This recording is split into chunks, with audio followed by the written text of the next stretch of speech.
Hey, Steve Moran here. I'm at the Direct Supply Innovation and Technology Center. I am talking to my friend, Gaurie Rodman. Gaurie Rodman. We've been friends for a long time, talked at so many conferences. Yep. Every time I see her, she goes, "You got to come see our Innovation Center. You got to come see our Innovation Center." Finally, I'm here, and I'm so excited about being here. So let's start with what your role here is here at Direct Supply. What you're really passionate about. So my role here is unusual. I'm VP for Real Estate Strategy and Development. What the heck does that mean is always a question. I'm an architect and a planner by training. I call myself a human-centered optimist in the world. That's how I see the universe. And I'm from Sri Lanka. If you hadn't known that, everyone laughs because I talk about that all the time. It's a part of my identity. I'm also a hockey mom. To me, the idea of, I've always loved the built environment. I grew up my entire life traveling the world, came to the US as 5 months old. By the time I was 10 with my parents, I traveled everywhere. And the legacy of human beings and celebrating them has been really important, and the impact of built environment on that. So throughout my career, which has been practicing architecture, urban planning, to being my own real estate developer, owning student housing, to now working in this realm of seniors, and it's been full circle for me, has really crystallized my notion of how the built environment can celebrate and empower people to live their best lives. So I'm so excited to have this conversation because right now, as you know, we've got this new boomer generation emerging into the senior living. That's me, by the way. And there's a lot of discussion about what they want, and I think it's a very, very difficult conversation because I have no idea what. Exactly. You know, I mean, I'm almost 71 years old, and I'll tell you the thing I want more than anything else is to not get old. Right.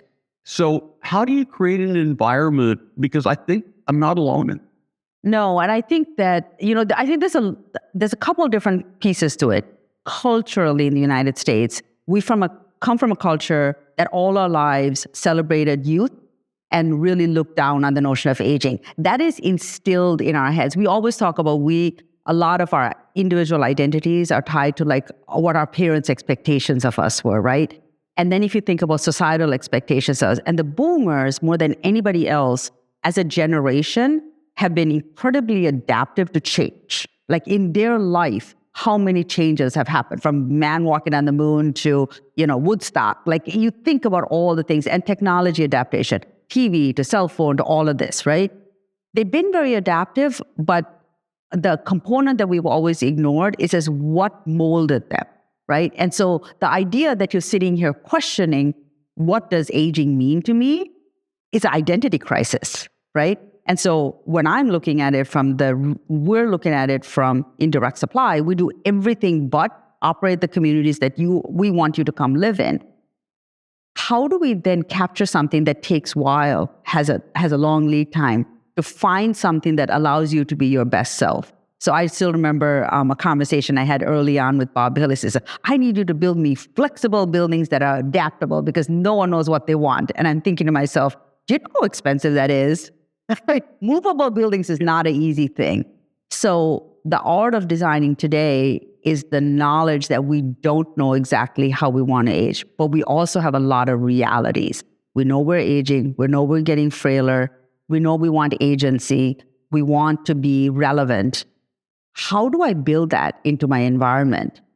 Yeah, and I think that it's really hard, right? Because we don't know what we want. Sort of an observation is that so much of senior living has been built by people who are real estate people. Yes. And they tend to think of it in terms of, I want big, beautiful buildings so that when somebody walks in, they go, what? The Taj Mahal to them, right? Yeah. And I get that, right? But I've also, as somebody who is at an age that I could conceivably move into senior living community, I look at it and I think, well, I want it to make me feel good.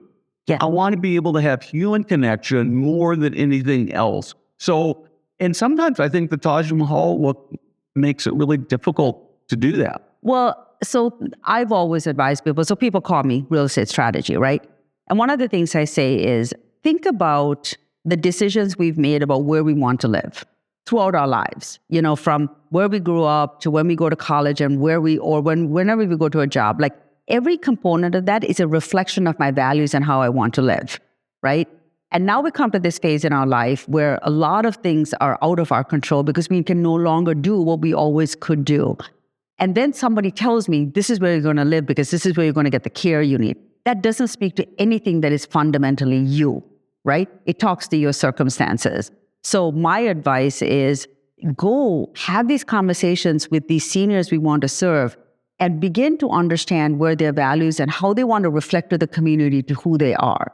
The idea as a developer of finding a beautiful 5 to 8 acre pastoral piece of property and putting that property there, and I'm looking at the demographics and staffing, where am I capturing what living there is telling the universe about who I am? Our environments from where we live and how we project to the world is a reflection of who we are, right? So if you think about a home and then you think about coming into a senior living with a lovely porte cochere, part of me is like, well, that's kind of going to a funeral parlor, right? Yes. The porte cochere helps me. I'm covered by the rain and the elements. But is it home? Is the scale right? Is it integrated into community? And so I think one of the biggest things with the boomers that we should be doing is our senior living spaces need to be integrated into community. You do not take people out of community and put them into a place where they're safe. They're not looking for safety. They're looking for safety and security, but that's not what drives passion and empowers them to live with vitality. So this is so important because the truth of the matter is that boomers probably maybe the first generation, it may be true for later generations, but we thrive on risk. Yes. And so you come and you say, I'm going to protect you. Who cares? That's what I want. I'm willing to accept the fact that I might die early. But I'm okay with that. Better than sitting and doing nothing. Right. And so this is the way that I see the universe of where we're going to go. The idea of adaptability, the idea of a consumer-driven product, and the realities of healthcare needs and frailty. So if I'm aging and I'm thinking to myself, if I can feel like that part of it is table stakes, it's looked after, either the building is looking after me or technology and systems or people, a combination of all three, to be honest with you, is making me safe. But everything about this space empowers me to be my best self, whether it's I want to continue to travel or I'm a foodie or, I want fried chicken and caviar, which is what I had this past weekend in New York. I want crazy in my life, right? I want intergenerational. Because that's what drives vitality. That drives better healthcare. That drives better. It's all about, living your best life and then not being gone. I don't want to be kept duct taped together for a long time, right? I want to be duct taped enough that I can still climb Kilimanjaro with my third hip replacement, which is what my 85-year-old host mom did. That's what I want. Exactly. Okay, so let's talk a little bit specifically about the senior living industry. You work with really two groups of people. It could be the same company, right? But you've got people who are looking at older buildings and saying, I've got to make it better. Yes. And you're working with people who are building new buildings. Yeah. And of course, we've got high interest rates right now. In some respects, the industry is super healthy, right? I mean, occupancy is high. Yep. It's ever been. And tremendous expense pressures, recognition that senior living is so expensive. And every time the monthly rates go up, it means there are fewer people who can afford. Correct. And so as you're talking to operators, how are they thinking about this equation?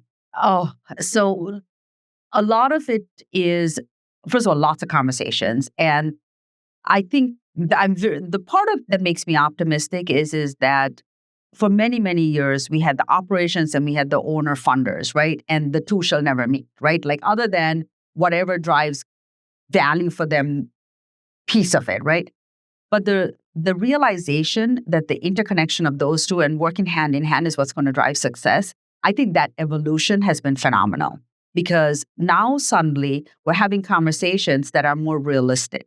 The operator who has to deal with those consumers and the residents that live there, what they need and what they need to do that.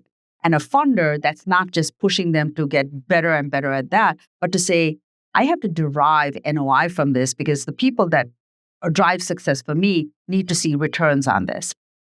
The fact that we're collaborating and we're talking together, that's a win. Because now suddenly we're all moving in the same direction, recognizing that what we define as success is mildly different, but all tied around being economically sustainable. Yeah, because you can't forget the economic.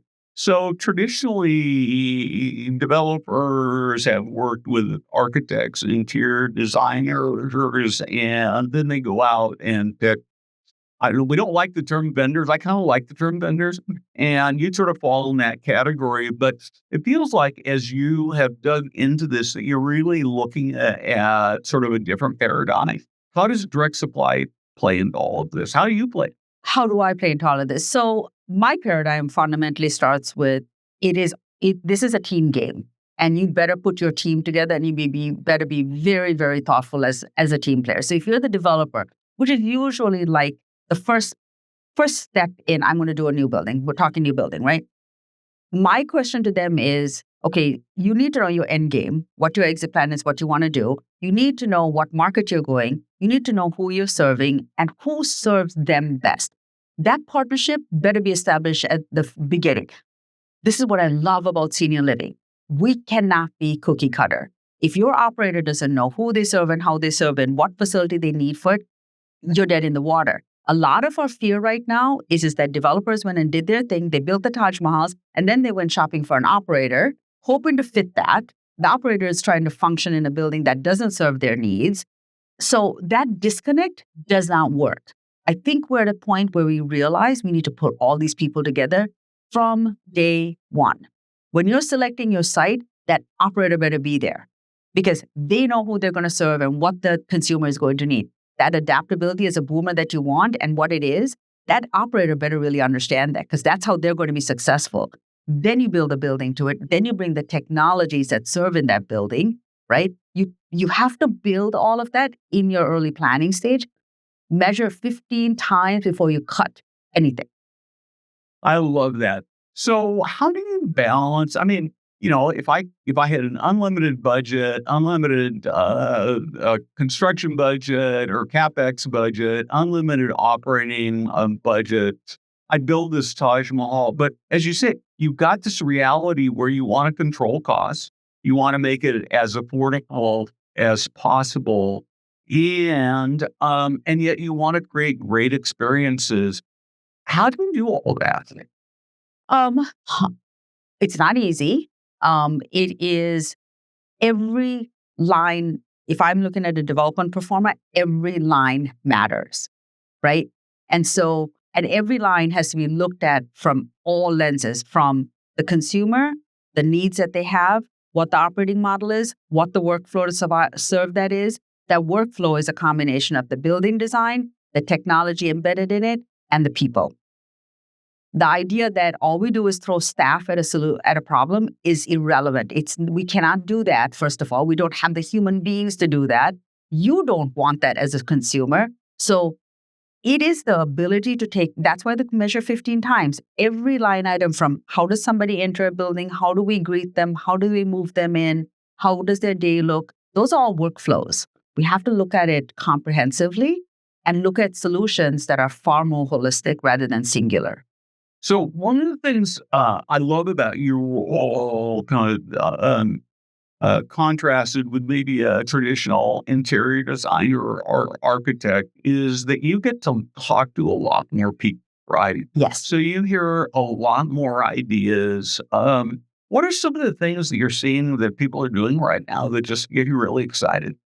I think the thing that excites me the most is when I see people recognizing that they can't do everything and they're building their design and their operating programs around partnerships, right? So think about as a resident there, if now suddenly the coffee shop is actually a local bistro that is set in the building in a certain way that the community can come and I can go there, right? Now I'm social engineering social connection. within the building without thinking about it.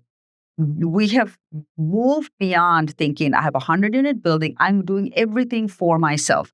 We're doing buildings where they're actually talking about courtyards where a food truck can come and plug in and serve one of the meals. We talked about this on the food service side. What if I can tell my food service staff, one day a week, you're going to get off because I'm going to rely on partnerships with the local restaurant or a food truck to provide that service. Now, for somebody in the food industry, they have a regular Sunday or Monday off. Think about the value of the quality of life for that staff member I've just created, right? And diversity of food and experience for the residents. It's that kind of thinking that really gets me excited. Oh man, I love this because I think that food service is one of the areas that senior living is really kick on. I've often thought that if I ran a senior living community, I would have a very light breakfast, and I would and I do this in senior. I probably couldn't do this in memory care, but I do this in assisted living.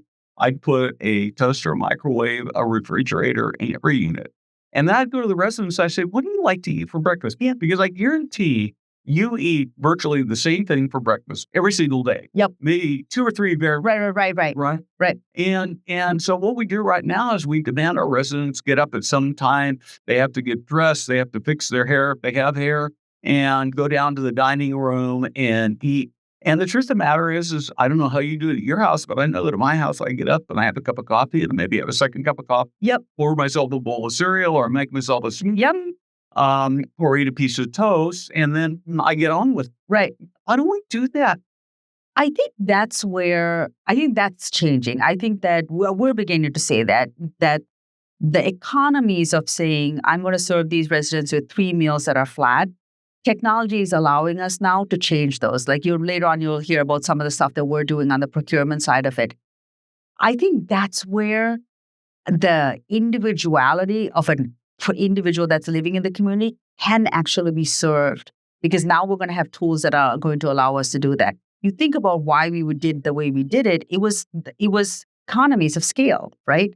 But boomers are demanding individuality. I want to do it my way. I want to do it. I don't want you to come tell me I have to do this at a certain time or have this only meal. We're already seeing a la carte dining, right? Like where you can go in and you can order it. And some days I want to be a curmudgeon and other days I want to be social. Like, let me be that, right?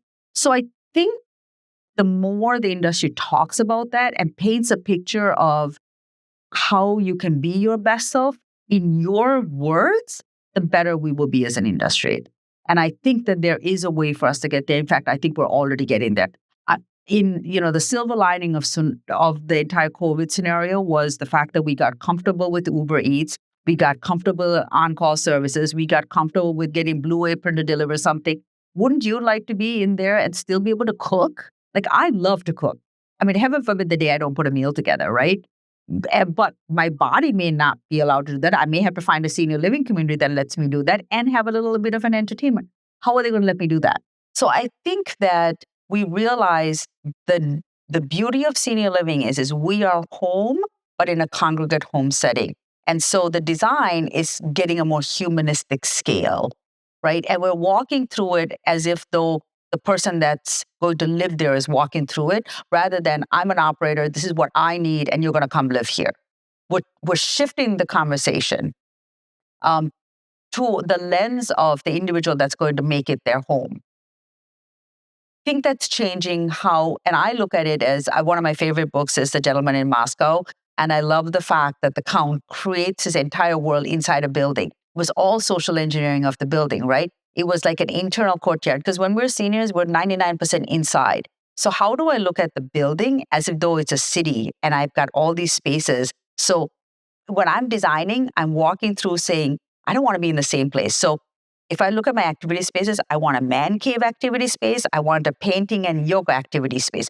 It is the ambience of the space, and it should do multiple things, right? I want to watch my football game, have a beer before dinner or a glass of wine in the man cave area, but I want to go sip and paint art and do my yoga class. Every one of those should also be connected to the outdoors so that we can get natural light in and do things. So I think we're evolving in our thoughts about it, and it's not about where it is. It's about what all happens in there and really looking at it. And where is it located? The idea that I have a workout space with something down in the basement. No, congregate all that together, create a wellness suite. It becomes a destination in the building. You can get your family members to come with you. I'm having a spa day with the girls, right? It's about creating a village inside a village. I love this so much. What's one thing that operators are doing that they should stop doing? I always tell operators this: I am not your mechanical pencil. So when you come to me with a problem in your building, like, I don't like this front desk, tell me what you need your front desk to do. Don't draw it out for me. My team of designers are phenomenal. They see hundreds of buildings, they see hundreds of solutions. I will come back to you with 10 solutions, but don't prescribe to me. Your role is to tell me what you want to do. My role is to come up with solutions for you. And then ultimately we make a collective decision based on the building configuration, the code requirements, your requirements, right? I think the problem is when somebody says, I know the best, do this. Why do you have me there? Yeah, get a pigeon to come draw it for you. I love that. Yeah, and one more question. So two more questions. What is one thing that you look around, you say, I don't understand why operators are not doing this thing? What's the thing that they're missing? It varies. I think the operators that are not paying attention to the health and well-being of their staff members is really missing the point. When they consider the caregivers as a commodity, you're done. Because ultimately, that caregiver is who touches you, the resident, right? And if they're happy, they're going to be happy turning up to serve the needs of that resident. So what does that begin to look like? How can we make their lives better? It is a very mission-based industry that we're in, right? And it's very, very fulfilling, but it's also very, very hard. Like, I loved your last cast about your father-in-law, right? Like, that just tore at the heartstrings. But think about those caregivers. They're dealing with that on a daily basis of loss. We owe it to them to look after them. And when they say, no, it doesn't matter where the staff room is, they need space to go breathe, look at fresh air, come back. So I think that, and we don't have a lot of them, right? Like, we have to empower them. We need to give them Superman suits. We have to look after their well-being because they are critical to success for everybody. So biggest single takeaway, people said, because the one thing that people should remember from this conversation. We are a people-based business. The real estate, the technology is always a backdrop to that. Don't forget the human beings.